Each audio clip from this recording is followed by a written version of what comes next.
आज हम बात करेंगे that how to attempt paper first year English. Paper को अटेम्प्ट कैसे करना है, बोर्ड के लिहाज से कौन कौन सी चीज़ें इम्पॉर्टेंट हैं। सबसे पहले तो पेपर की डिवीज़न क्या है। Objective 20 marks and subjective 80 marks. 100 number का ये इंग्लिश का पेपर है, 20 और 80 में डिवाइडेड है। 20-80 की इसकी डिवीज़न है। पहले हम डिस्कस करते हैं 20 मार्क्स को।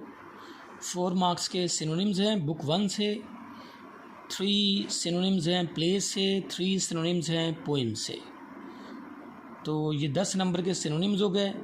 यूज़ ऑफ वर्ब 5 नंबर का आएगा, 15 नंबर हो गए। MCQs 5 मार्क्स के आएंगे, 20 नंबर हो गए। अब इनको किस तरीके से हल किया जाए, किस तरीके से इनको अटैम्प्ट करें। सिनोनिम्स के लिए you will have to adopt narrowing down policy. ये नैरोइंग डाउन पॉलिसी क्या है, किसी भी एक वर्ड के अगेंस्ट उसके 4 synonyms option A, B, C, D दिए गए होते हैं। इस बात को याद रखें कि उन चारों में से 2 तो बिल्कुल नहीं होते और 2 जो हैं उनमें डाउट होता है कि इनमें से कोई एक हो सकता है। First of all in this way try to find out the wrong answer. पहले तो आप उन चारों में से जो 2 आपको लगते हैं कि ये बिल्कुल नहीं है उनको निकाल दें, नैरो डाउन हो गए। आगे 2 रह गए, उन पर थोड़ा सा फोकस करें कि इसका मीनिंग क्या बन रहा है, तो वो आपको पता चल जाएगा। तो आप एक एग्जैक्ट आंसर पे पहुंच सकेंगे। उसके बाद 10 नंबर के ये हल करने के बाद यूज़ ऑफ वर्ब को हल करना एक स्टूडेंट्स के लिए अच्छा खासा प्रॉब्लम है, लेकिन उसके लिए यहाँ पे 9 क्लूज़ मैं बताने लगा हूँ जिनको गौर से सुने और इस लिहाज से जुमलों को देखें कि उनमें ये लफ्ज़ तो नहीं इस्तेमाल हो रहे। तो पहली बात तो इसमें यह है कि past with past. He said you are wrong, तो ये जुमला गलत होगा। He said you were wrong. पहले तो ये देखें कि अगर कोई जुमला उसका पहला हिस्सा पास्ट में है तो दूसरे हिस्से में भी कोई ना कोई पास्ट ही आएगा। फिर कोई भी ऐसा सेंटेंस जिसमें ये word number 1 usually, often, frequently, nowadays, always ये लफ्ज़ इस्तेमाल होंगे तो ये प्रेजेंट इंडेफिनिट में जाएगा, यानी एस या ये इसका इजाफा या डू डज वगैरह का इस्तेमाल करेंगे। उसके बाद किसी भी सेंटेंस में अगर थर्ड फॉर्म लगी हुई है तो हैज़, हैव और हैड का इस्तेमाल होगा, या फिर अगर हैज़, हैव, हैड लगा हुआ है तो थर्ड फॉर्म को आप ऑप्ट करेंगे। उसके बाद अगर लास्ट नाइट, वीक, ईयर यानी last night, last week, last year ऐसे लफ्ज़ इस्तेमाल हुए हैं तो ये पास्ट इंडेफिनिट इस्तेमाल होगा, सेकंड फॉर्म वर्ब की आएगी।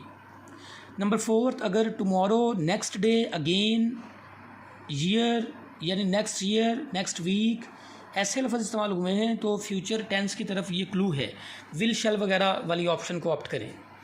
Number 5 proverbs and universal truth जो होते हैं याद रखें कि हमेशा प्रेजेंट इंडेफिनिट टेंस में किए जाते हैं। फॉर और सिंस अगर कहीं पे यूज़ हुए हैं तो आपको बीन वाली ऑप्शन को ढूंढना है, क्योंकि फॉर और सिंस इसमें इस्तेमाल होता है has been, have been, had been, उसके बाद will have been, shall have been. तो फॉर और सिंस लगे हैं तो बीन वाली ऑप्शन को ढूंढें। उसके बाद अगर एज़ इफ़ इस्तेमाल हुआ है तो एज़ इफ़ के बाद याद रखें कि हमेशा वर इस्तेमाल होता है। उसके बाद नंबर 8 वुड दैट इस्तेमाल हुआ है तो उसके बाद हमेशा वर इस्तेमाल होता है। लेस्ट इस्तेमाल हुआ है तो उसके साथ शुड आएगा। सो दैट इस्तेमाल हुआ है तो उसके साथ मे आएगा। इस तरीके से अगर नॉट ओनली इस्तेमाल हुआ है तो उसके साथ बट ऑल्सो आएगा। तो नैरोइंग डाउनिंग पॉलिसी को इख्तियार करें। उसके बाद MCQs को कैसे हल करें, इसके लिए तो ज़रूरी है कि आपकी कीन स्टडी होनी चाहिए टेक्स्ट बुक की, बुक 1 की और बुक 3 की। उसमें स्पेशली जो नॉर्मल वाले लेसन से लेकर the angel and the author and the others तक आपको पूरी कहानी का पता होना चाहिए। उसके बाद 3 प्लेज हैं उनका आपको पता होना चाहिए। उसके बाद हम बात करते हैं सब्जेक्टिव हिस्से की, जो कि 80 मार्क्स कैरी करता है, 80 नंबर का होता है। उसमें सबसे पहले तो शॉर्ट क्वेश्चंस देखें। 12 नंबर के बुक 1 से हैं, यानी ये जो नॉर्मल वाली लेसन जिसमें शुरू होता है आम बच्चों को समझने के लिए। उसमें से 10 नंबर के प्लेज में से क्वेश्चन हैं, 8 नंबर के नज़मों में से, पोइम्स में से हैं। तो ये टोटल 30 नंबर के क्वेश्चन बनते हैं। 80 नंबर का सब्जेक्टिव पेपर है, उसमें से 30 नंबर के तो शॉर्ट क्वेश्चन हैं। सबसे पहले ये बात की जाती है कि क्वेश्चन की स्टेटमेंट को क्या किया जाए, पूरी लिखनी है या छोड़नी है या क्या करना है। तो स्टेटमेंट के बारे में अगर तो आपकी स्पीड ज़्यादा है, आप लिख सकते हैं तो उसको लिखें, why did Norma call mister Stewart, इस तरीके से लिखें। या फिर लिखें नंबर 1, क्वेश्चन का नंबर दे दें। तो या फिर आप उसको इस तरीके से लिख दें कि नॉर्मा कॉल्ड स्टीवर्ट। अब इससे क्या होगा कि इससे ये पता चल जाएगा कि उसमें टेंस कौन सा इस्तेमाल हुआ है। तो ये 3 तरीके हैं स्टेटमेंट को लिखने के। अब इसमें एक और बात याद रखें कि ये डिड के साथ इस्तेमाल हुआ है, तो आप इसका आंसर भी पास्ट टेंस में करेंगे। ये जो थर्ड है ना, नॉर्मा कॉल्ड स्टीवर्ट, क्वेश्चन लिखें, क्वेश्चन नॉर्मा कॉल्ड स्टीवर्ट, आगे सवालिया निशान लगाएं। तो ये हमारा टेंस जाहिर कर रहा है कि ये पास्ट टेंस में पूछा गया है, पार्शियल स्टेटमेंट। उसके बाद मॉरल स्टोरी 10 मार्क्स, और यहाँ तक ये 80 में से 40 नंबर पूरे हो जाते हैं। मॉरल स्टोरी को कैसे लिखना है, फॉर एग्जांपल क्वेश्चन आएगा, right a story on the moral do good have good.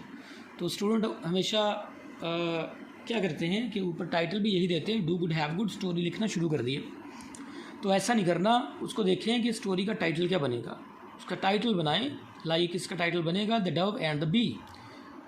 Story आ जाती है आपको ट्राई अगेन, तो उसका टाइटल ट्राई अगेन नहीं बनेगा बल्कि थिर्स्टी क्रो बनेगा। उसके बाद स्टोरी आ जाती है rolling stone gathers no moss, तो उसका टाइटल बनेगा द कनिंग बैट। तो इसी तरीके से टाइटल उनके बनाएं। उसके बाद स्टोरी का इंट्रोडक्टरी पैराग्राफ ज़रूर लिखें, फिर स्टोरी स्टार्ट करें, और फिर मॉडल होगा टू गुड हैव गुड। तो इस तरीके से ये 40 नंबर हमारे यहाँ पे कवर अप हो गए। उसके बाद अगला हमारा क्वेश्चन आता है लेटर और एप्लीकेशन का, दोनों में से एक ऑप्ट करनी होती है। जो मीडियोकर एवरेज स्टूडेंट हैं जिनको याद नहीं होते लेटर, वो एप्लीकेशन को ऑप्ट करें, क्योंकि उन्होंने पहले भी ये की होती है। 9th 10th में रिपीटेड क्वेश्चन है। लेटर या एप्लीकेशन दोनों के 10-10 नंबर हैं, दोनों में से एक चीज़ आपने करनी है। लेटर में कोटेशन ऐड करें, कम से कम 2 कोटेशन ऐड करें, और या 3 करें, ज़्यादा ना करें। और quotation should look like a quotation छोटी छोटी होनी चाहिए, कोटेशन पैराग्राफ ना हो। और उसको स्टार्ट आप राइट साइड से करेंगे लेटर को, एंड भी राइट साइड पे करेंगे, यानी एग्जामिनेशन हॉल वगैरह आपका जो राइट हैंड है उस तरफ लिखेंगे, और एंड पे जो आप लिखेंगे your loving son, your loving daughter etcetera, वो भी राइट साइड पे लिखेंगे। कभी भी उसमें योर्स ओबीडियंटली ना लिखें, क्योंकि ये एप्लीकेशन में लिखा जाता है योर लविंग सन या योर लविंग डॉटर एट्सेट्रा लिखा जाएगा।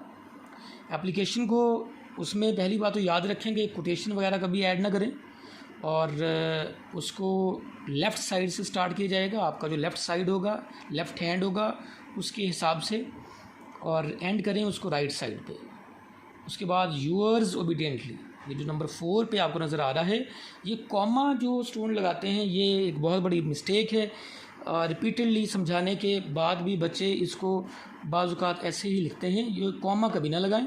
उसके बाद नेक्स्ट जो है ओबीडियंटली का ओ जो है, इसको भी कैपिटल नहीं करना, ये स्मॉल आएगा। नीचे 5th नंबर पे उसको सही करके बताया हुआ है कि आपने कैसे उसको लिखना है। देन हमारा क्वेश्चन है स्टेंजा का, 5 मार्क्स का स्टेंजा है। लाइंस फॉर एग्जांपल आती हैं, explain the lines with reference to the context. What is this life is full of care, we have no time to stand and stare. तो सबसे पहले इसका रेफरेंस लिखें, उसके बाद इसका कॉन्टेक्स्ट लिखें, और उसके बाद एक्सप्लेनेशन, और इसको अलग अलग लिखें, रेफरेंस टू कॉन्टेक्स्ट इकट्ठा ना लिखें। अब इसकी लेंथ क्या होनी चाहिए, कॉन्टेक्स्ट रेफरेंस तो 1 से 2 लाइनों का होगा, कॉन्टेक्स्ट 4 से 6 लाइनों का होगा, और एक्सप्लेनेशन 8 से 10 लाइनों की। ये मिनिमम इसकी लेंथ इतनी होनी चाहिए, और बस इतना ये तकरीबन काफ़ी होता है, क्योंकि ये 5 नंबर का क्वेश्चन है। इसको ऐसे ना बनाए लिखते हुए, तो मजमून नहीं लगना चाहिए, ये स्टैंजा ही लगना चाहिए। नेक्स्ट देन पंक्चुएशन जो है ये 100% बुक से आती है, और चांसेस होते हैं कि ज़्यादातर ये एक्सरसाइज से आती है। ये स्टूडेंट को अगर बिल्कुल नहीं आती, मुश्किल सा क्वेश्चन है ये, तो कहीं ना कहीं आपने comma, full stop, interrogative mark और एक्सक्लेमेटरी मार्क इनको लगा देना है, ताकि वो इसको आपको एवरेज कोई 2 से 3 नंबर दे दे। उसके बाद आता है क्वेश्चन पेयर ऑफ वर्ड्स का। इसकी उर्दू की मीनिंग लिखने की ज़रूरत कोई नहीं होती। उसके बाद explain the word in the sentence. आपने सेंटेंस ही ऐसे बनाना है कि लफ्ज़ का मीनिंग निकल के सामने आ जाए। तो ऐसे जुमले बनाने से बिल्कुल अवॉइड करें, जैसे I ask what is the meaning of attire, I ask what is the meaning of compliment. तो ऐसे ना बनाए जुमले। ट्रांसलेशन का क्वेश्चन उसके बाद बहुत इंपॉर्टेंट है, सबसे बड़ा क्वेश्चन है 15 नंबर का। इसमें सबसे पहले तो डिक्टेशन, आप ट्रांसलेट कर रहे हैं, आपको उर्दू के लफ्ज़ नहीं लिखने आ रहे, तो जिसने पेपर चेक करना है वो भी आखिर पाकिस्तान से ही एग्जिस्ट करता है, तो वो आपकी उर्दू की गलती में पकड़ेगा। उसके बाद पंक्चुएशन, ट्रांसलेशन के पैराग्राफ में जहाँ पे जो निशान इस्तेमाल हुए हैं, इन्वर्टेड कॉमा के, फुल स्टॉप के, सवालिया निशान के, उनको उर्दू में भी इस्तेमाल कर तर्जुमा करते हुए, ये बहुत बड़ी गलती है जो स्टूडेंट करते हैं। तो पंक्चुएशन को भी फॉलो करें उर्दू तर्जुमा करते हुए, जो इंग्लिश का पैसेज है उसका। फिर इडियोमेटिक और लिटरल ट्रांसलेशन को ज़रा देखें। उसके बाद इमिटिएट द पैसेज स्ट्रक्चर, जो स्ट्रक्चर उसका है, अगर छोटे छोटे 2 पैराग्राफ हैं तो आप भी उर्दू के छोटे छोटे 2 पैराग्राफ लिखें, अगर वो कंबाइंड पैराग्राफ है तो उसको भी आप कंबाइंड ही लिखें। तो इस तरीके से ये पूरा पेपर हल करें इन चीज़ों को ज़हन में रखते हुए। In the end for the students of FAIT and ICOM and the average students और मीडियोकर, कि अगर आपको पेपर में कुछ भी नहीं आता, कम से कम उसमें आप उसको पेपर को भर के आएँ, उसकी 2 आपका इवन के क्वेश्चन पेपर 2-3 मरतबा उसमें लिख दें। माइट पॉसिबल आपकी लक जो है आपको फेवर कर दे और कहीं ना कहीं आपका वो पढ़े बगैर ही चेक हो जाए, तो आप इस तरीके से अपने पेपर को अटैम्प्ट कर सकते हैं।